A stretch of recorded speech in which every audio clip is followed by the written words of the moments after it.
Olá, eu me chamo Rinaldo Corrêa, sou coordenador do curso de Psicologia da FIB Bauru. No programa de hoje, nós vamos conversar sobre o Novembro Azul. Você sabe o que é o Novembro Azul? Pois hoje, para conversar sobre esse tema, eu tenho a honra de convidar aqui o nosso professor do curso de Psicologia, Florencio. Tudo bem, Florencio? Tudo bom, Rinaldo. E você? Tudo bom. Florencio é professor aqui do curso de Psicologia, é também psicólogo no IACB, que é o Instituto de Análise do Comportamento aqui de Bauru. E ele também é doutor em Ciências na área Medicina Preventiva, no programa de pós-graduação em Medicina da USP de São Paulo. Para começar essa nossa conversa, professor, eu gostaria que você falasse um pouquinho o que é o Novembro Azul e qual é a importância dessa campanha para nós. Bom, Rinaldo, o Novembro Azul é um mês de conscientização, né, da importância dos movimentos preventivos masculinos, principalmente para os problemas relacionados ao câncer de próstata, né? Então, o movimento surge há alguns anos atrás com esse objetivo, né, de aproximar os homens a esses cuidados, sobretudo aqueles homens que têm acima de 45 anos de idade e que precisam, né, fazer os exames preventivos de uma maneira sistemática e constante. Ok. Você já falou um pouquinho como ele surge, né? Nós temos aqui na nossa realidade, né, uma série de alusões, né? A gente acabou de sair aí de uma campanha grande que abordava a mulher e tinha como símbolo o rosa, né? E agora nós temos essa campanha, né? Qual é o histórico? Como é que surge essas campanhas, né? E qual a importância disso para que a gente possa alterar, para que a gente possa atuar nesse universo do mundo masculino?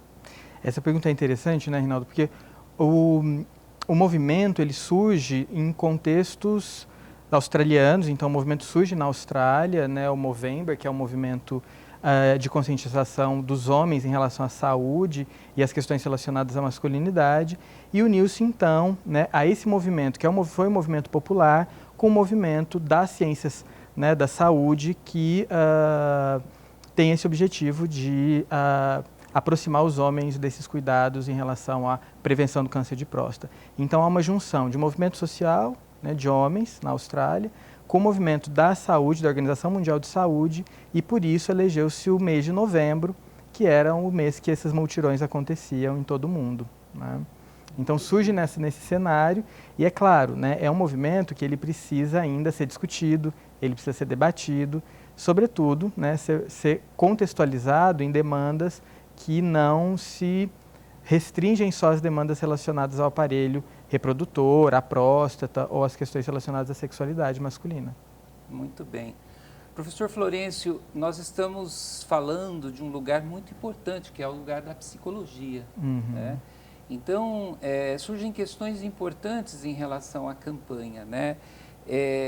A gente percebe que existem muitas formas de abordagem, né? Então, provavelmente, nos assistindo aqui, teremos muitos homens, né, que se enquadrarão a esse público que visa ser atingido, muitas mulheres também que podem e devem estar preocupados com a saúde do homem, né? Então, a gente percebe uma diversidade muito grande da maneira de abordar, né? Então, pela temática geral, que é a saúde do homem, pela temática um pouco mais específica, que tem a ver com como é que o homem pode se cuidar, como é que o homem pode prevenir, por exemplo, uma das suas maiores incidências, que é o câncer de próstata. Você percebe, assim, que existem obstáculos, que existem dificuldades para se abordar essa temática junto ao público masculino, Florencio? Sim. Eu entendo que existem diferentes obstáculos, né? Talvez o principal obstáculo, Rinaldo, é essa associação muito estreita, né, da necessidade de cuidados da saúde masculina com as demandas relacionadas à próstata, né? Existe um movimento hoje, né, inclusive muito encabeçado pelas pelos pesquisadores e pesquisadoras das ciências humanas, que se refere ao fato de que o homem é muito mais do que a próstata, né?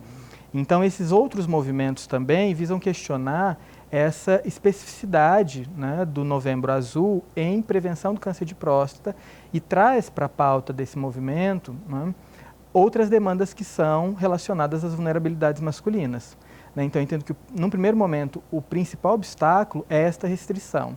Né? Falamos muito sobre a prevenção do câncer de próstata, mas a psicologia e as outras ciências, né, não biomédicas precisam se atentar para discutir e ampliar essas discussões sobre as vulnerabilidades masculinas, que dentro, né, das inúmeras possibilidades, essas vulnerabilidades estão muito mais relacionadas à violência, a comportamentos de risco, né, e inclusive que são as principais causas de mortes dos homens no Brasil, principalmente homens jovens. Então, Florencio, essa campanha focada em um tema específico seria a ponta do iceberg que revelaria outras necessidades, né, atreladas a essa característica, né? Ou seja, as ciências humanas, pelo que você está dizendo, ajudam-nos a conhecer um pouco esse universo masculino, né? Como que ele se configura, para além de cada indivíduo, né, ou de cada faixa etária da vida, como é que ela se configura, né? E então a gente pode imaginar, Florencio, que o masculino ele se caracteriza como um estereótipo, certo? E como é que esse estereótipo, ou seja, primeiro acho que a gente poderia falar do ponto de vista da psicologia, dos nossos estudos, né? O que é esse estereótipo? O que é o masculino? E em que medida ou quanto esse estereótipo pode interferir, né, nesses cuidados, nessa forma da gente tratar da saúde do homem nos dias atuais? Entendo que essa questão ela é importante para a psicologia, principalmente para que nós, né, possamos desnaturalizar essa ideia de que o homem é assim porque se nasce dessa forma, né? Então, essas dificuldades masculinas em relação ao autocuidado, em relação a se aproximar muito de comportamentos de risco, tudo isso são padrões de comportamento que são aprendidos dentro de uma cultura que privilegia, né, e valoriza esse tipo de conduta dentro da população masculina. Então, ao mesmo tempo, não é, que a gente precisa problematizar as demandas masculinas reais, né, não só as relacionadas à próstata, nós precisamos também problematizar a forma como esses homens, nós homens, aprendemos, não é, esse modelo e esse padrão de ser homem no contexto atual, né? Então, ainda existe uma vinculação muito grande da masculinidade com invulnerabilidade, com um padrão mais rígido, né? Com um padrão mais displicente em relação a cuidados com a saúde, né? Ou seja, algumas demandas são entendidas como frescura ou coisas muito femininas, né? A ideia de que o homem ele tem que ser esse provedor e que ele não pode nunca deixar de ocupar esse espaço. Então, tudo isso fortalece o distanciamento masculino com os cuidados com a saúde, não é? E localiza esses homens em contextos de muito maior vulnerabilidade, né? Porque eles não... nós, né, não conseguimos ter acesso à nossa dimensão e à complexidade da nossa própria vulnerabilidade, né? E por conta disso também nos tornamos muitas vezes quase que inacessíveis aos profissionais que possam nos ajudar a entender e a atuar diante dessas vulnerabilidades. Então, os estereótipos sobre a masculinidade, eles funcionam como obstáculos, né, para aproximar os homens desses cuidados, do autocuidado e da busca por cuidados institucionais, né, sejam eles médicos, cuidados médicos ou outros tipos de cuidado em saúde. A própria expressão da individualidade, né? Então, pela sua fala, Florencio, tentando dialogar com os nossos telespectadores aí que estão provavelmente interessados nessa discussão, eu vejo assim que o masculino, ou aquilo que significa homem, estaria ligado a dimensões diferentes dos atributos, né? Aos quais a sociedade vincula uma pessoa que é diferente, que tem formas de lidar com a realidade, né? Formas de se desenvolver, a questões mais fechadas, mais rígidas, né? Então, por exemplo, isso que você falou, algumas características do homem, ou seja, aquele que adoece, ou, por exemplo, aquele que não está doente e vai a um determinado serviço ou a um determinado médico, ele estaria longe dessa expectativa do que se é masculino. E, assim, dentro desses atributos, eu acho que vários papéis vão sendo embutidos, né? Ou seja, de forma rígida na cabeça dos homens, né? Ou seja, a ideia de que ele tem que estar sempre protegendo, né? Estar sempre cuidando, né? E a ideia também de que ele deva se envolver em situações mais aventureiras ou mais violentas, né? Então, isso acaba abrindo um leque de vulnerabilidades maior, né? Então, eu queria que você comentasse um pouquinho, é isso mesmo que eu estou entendendo, ou seja, existem atributos nessas dimensões e esses atributos levam ele às vulnerabilidades. A gente poderia falar um pouquinho mais detalhado dessas vulnerabilidades para aquelas pessoas que estão nos vendo? Sim, claro. As principais vulnerabilidades, Rinaldo, são a violência. A violência é o que mais mata o homem no Brasil, por exemplo, né? Então, os homens são as principais vítimas de violência, seja essa violência por armas de fogo, seja essa violência por armas brancas, né? Então, a violência é o que mais mata os homens, principalmente os homens jovens. Então, você ser homem te aproxima muito de situações de violência, né? Então, o homem não só é, nesse momento, a principal vítima da violência, como ele é o principal protagonista da violência. Então, há uma grande probabilidade do homem tanto ser uma pessoa violenta, quanto ele sofrer, né, algum dano em saúde por conta da violência, né? Então, além disso, existem outras vulnerabilidades que estão vinculadas, né, a abuso de substâncias, né, ou a comportamentos de risco que envolvem os homens em acidentes veiculares, que envolvem os homens em acidentes com objetos que são perigosos, de alta periculosidade, e também a gente tem que considerar que uma outra vulnerabilidade masculina são os acidentes de trabalho, né? Porque vivemos numa sociedade que entende que o homem pode ficar sendo exposto a essas situações mais perigosas, né? Mas, na verdade, nenhum ser humano deveria ser exposto a situações com risco potencial, né? Mas é muito comum que os homens façam, né, esse tipo de atividade e, vinculados a uma sensação de invulnerabilidade, eles se protegem menos. E se protegendo menos e estando mais expostos, o desfecho, de modo geral, não é, é sempre negativo para as condições de vida, né? Então, as principais vulnerabilidades são essas. E algo que, a partir disso que você falou, né, que é importante nós ressaltarmos aqui, é que todos esses estereótipos, esse modelo masculino, ele faz parte de uma cultura, né? Ele é tão aprendido como qualquer outra das nossas habilidades interpessoais, né, das nossas características interpessoais, né? Não existe uma condição genética, hormonal, etc., que aproxime obrigatoriamente o homem a um padrão mais violento ou de maior invulnerabilidade, né, ou de maior risco, ou de maior imprudência. Esse modelo, esse padrão de comportamento, ele é aprendido dentro desses modelos estereotipados. Ele é incorporado, ele é assimilado. Sim. À medida que todos nós, né, do ponto de vista psicológico, né, nós temos uma necessidade de sermos aceitos pela nossa família, né? Nós temos, de certa forma, uma coerção das maneiras de ser e conviver, né, que está relacionada ao masculino. Nós temos necessidades de pertencer ao grupo extrafamiliar, né? Então, de certa forma, é algo bastante complexo do ponto de vista da apropriação dessa ideia do que é ser homem, né? Agora, a grande questão no mês de novembro, Florencio, é que isso não é natural, isso que você está colocando, né? Isso é construído e, por meio do nosso diálogo, por meio da nossa consciência, a gente pode desconstruir também, né? A gente pode tanto desconstruir algumas ideias, porque seja na não busca dos cuidados, né? Seja no atributo coragem, o masculino ser intrépido, que o leva, muitas vezes, em direção perigosa, leva muitas vezes a se envolver em resoluções de conflito de forma violenta, seja fisicamente, seja usando armas de fogo ou armas brancas, seja não respondendo, né, quando as pessoas, por exemplo, muitas vezes falo, olha, você precisa ir ao médico, você está com um caroço aqui no pescoço, a pessoa, não, vai passar, né? Então ele vai passando.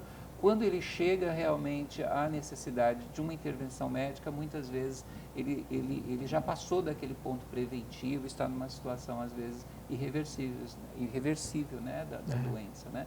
Então, o que é importante para nós nessa discussão é que nós devemos, primeiro, colocar em questão a ideia do que é ser homem. Né? Segundo, é possível outras formas de se expressar como masculino, né?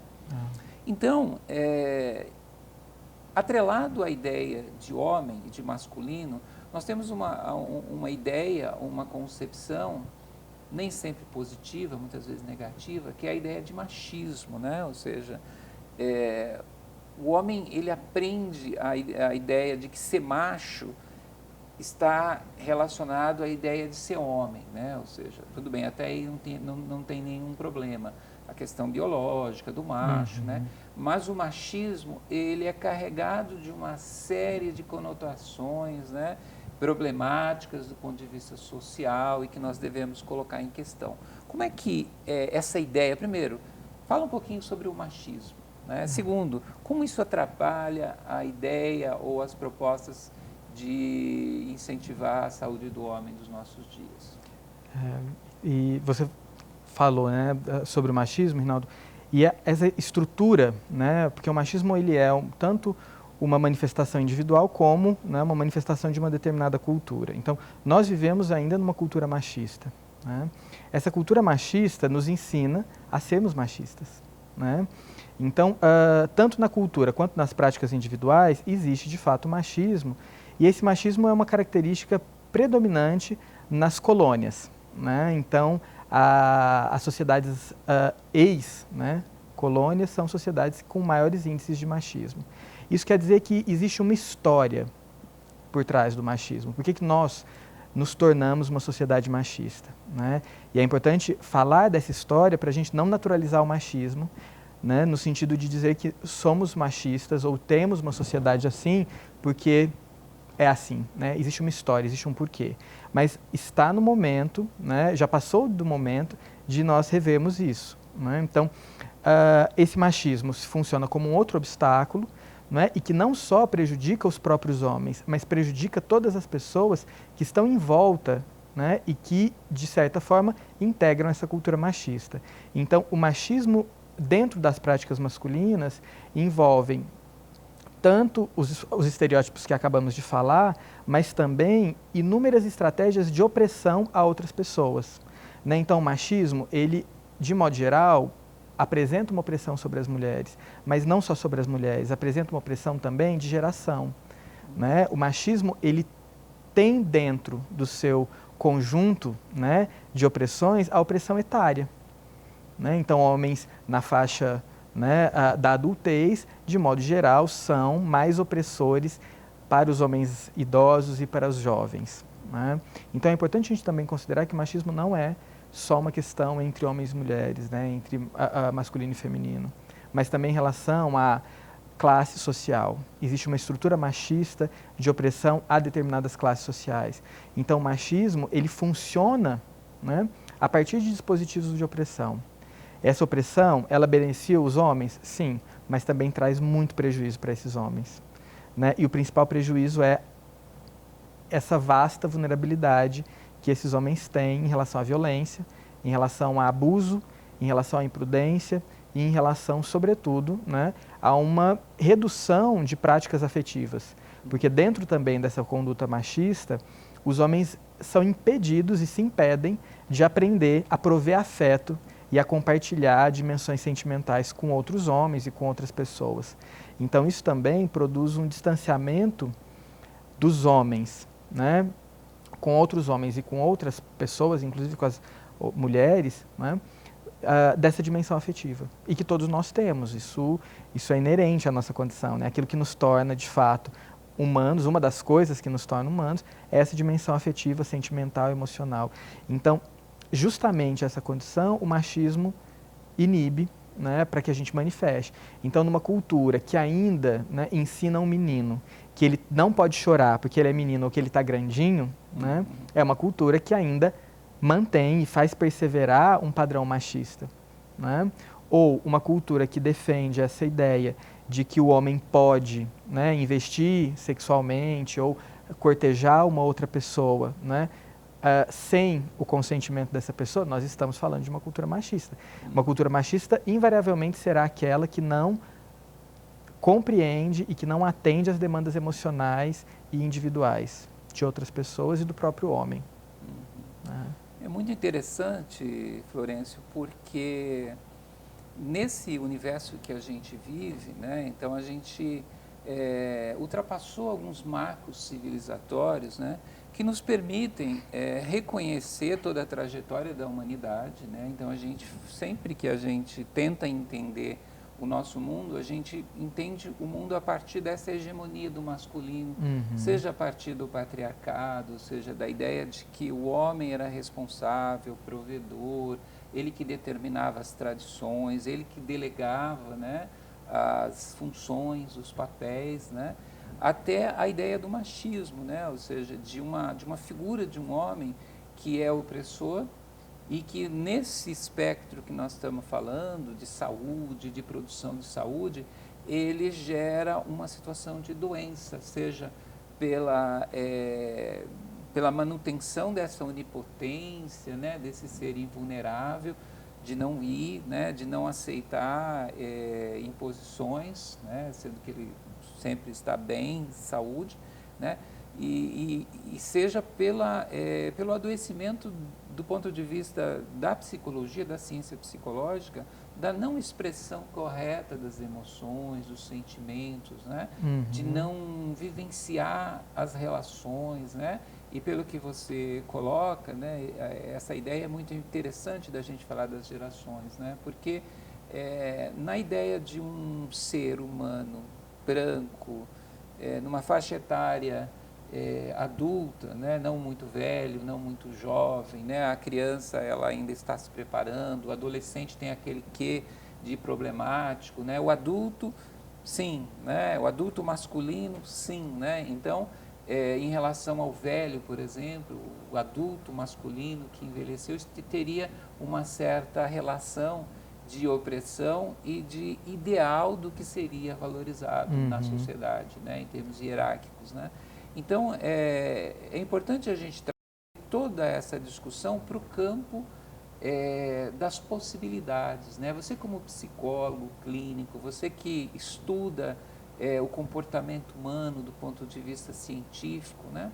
Como é que você relacionaria todo esse universo de construção do masculino com propostas de como é que a gente transforma a relação do homem com ele mesmo, né? Tornando mais leve esse fardo, né? Porque ele sofre muito também, ele impõe sofrimento, mas ele sofre.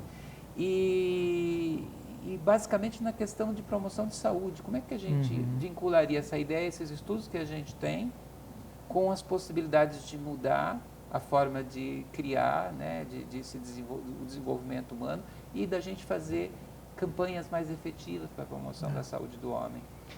A sua pergunta ela é extremamente relevante, né, Rinaldo, porque um dos primeiros passos, eu entendo, né, que é isso que a gente está fazendo aqui agora, né, de questionar essa construção e esse espaço que nós, homens, ocupamos, no sentido de permitir uma distribuição dessas relações, inclusive do poder que nos é concedido simplesmente por sermos homens, né? Então, talvez o primeiro passo é ensinar os homens que eles vão, ou eles precisam, compartilhar o poder a eles concedido, né?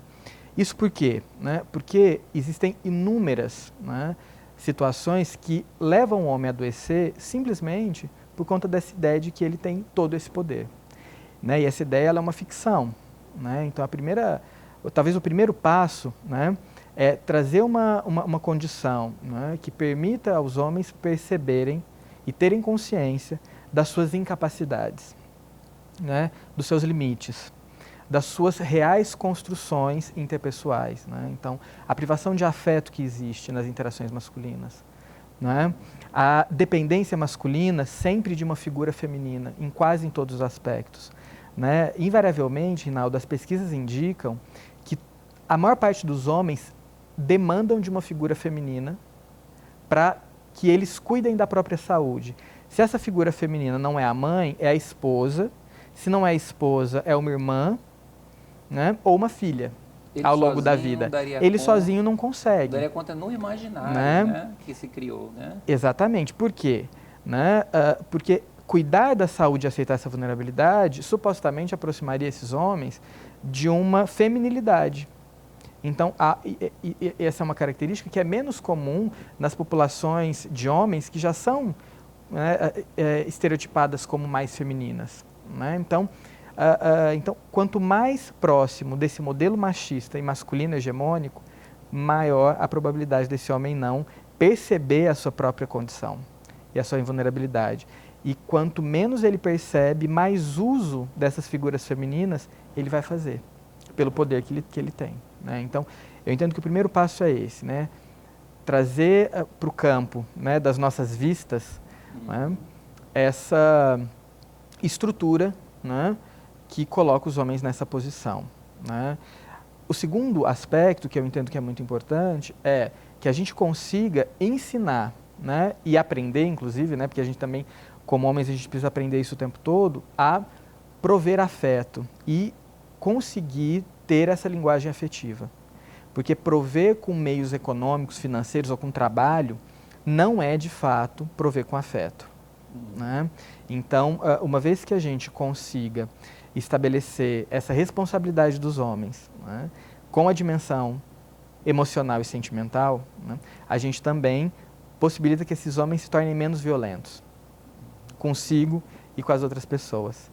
Né? Porque a masculinidade invariavelmente vai aproximar o homem da violência, como a gente estava pensando aqui anteriormente. Então, esse é um segundo passo que eu considero muito importante, que é criar espaços para que os homens consigam falar, compreender e compartilhar as suas dimensões emocionais, os seus afetos, as suas necessidades, o que de fato eles precisam. Né?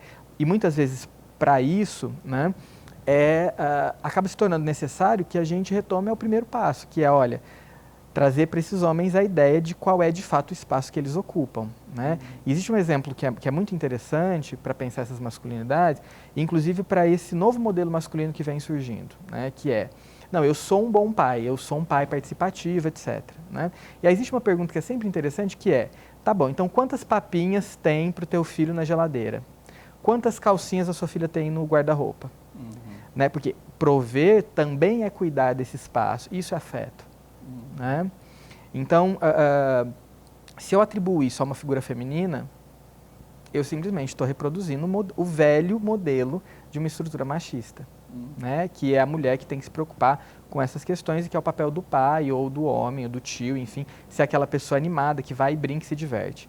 Então, quando a gente traz essas questões, né, de modo geral, nós homens nos colocamos no sentido de, poxa, mas eu não quero ser esse cara que não se preocupa. Eu quero de fato me preocupar, mas a maior parte dos homens não sabe como fazer, porque eles não tiveram modelos.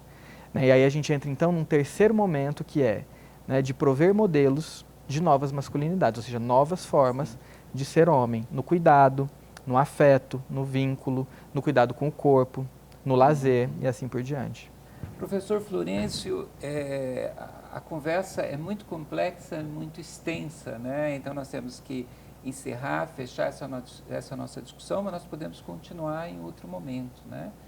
Eu queria, nesse momento, abrir a palavra para que você se dirigisse ao nosso interlocutor, né, que está nos assistindo, e deixasse uma mensagem para que eles pudessem vivenciar esse mês com mais intensidade a partir desse nosso diálogo.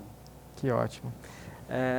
Eu entendo que meu recado, na verdade, é na direção, né, de aproximar nós, homens, né, dessa tarefa, que a gente consiga se cuidar, que a gente consiga olhar para as nossas questões, que a gente, como um grupo, né, consiga questionar o lugar que nós ocupamos, né, questionar os nossos privilégios, sair desse altar ao qual nos é concedido simplesmente por sermos homens e entendermos que podemos cuidar de nós mesmos, a gente consegue ter acesso a esses serviços, a compartilhar e acolher problemas interpessoais ou dificuldades emocionais, né, e que a gente precisa, de fato, como um grupo, nos propiciar esse desenvolvimento, né, sem sobrecarregar nenhum outro grupo, principalmente as mulheres, que em todas as condições que as oprimem são as maiores vítimas.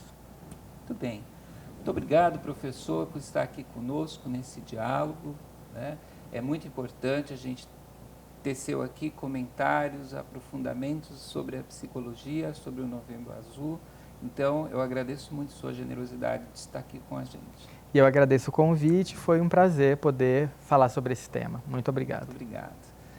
Sou o Rinaldo Corrêa, finalizando esse programa, deixo um abraço a todos e até uma próxima oportunidade.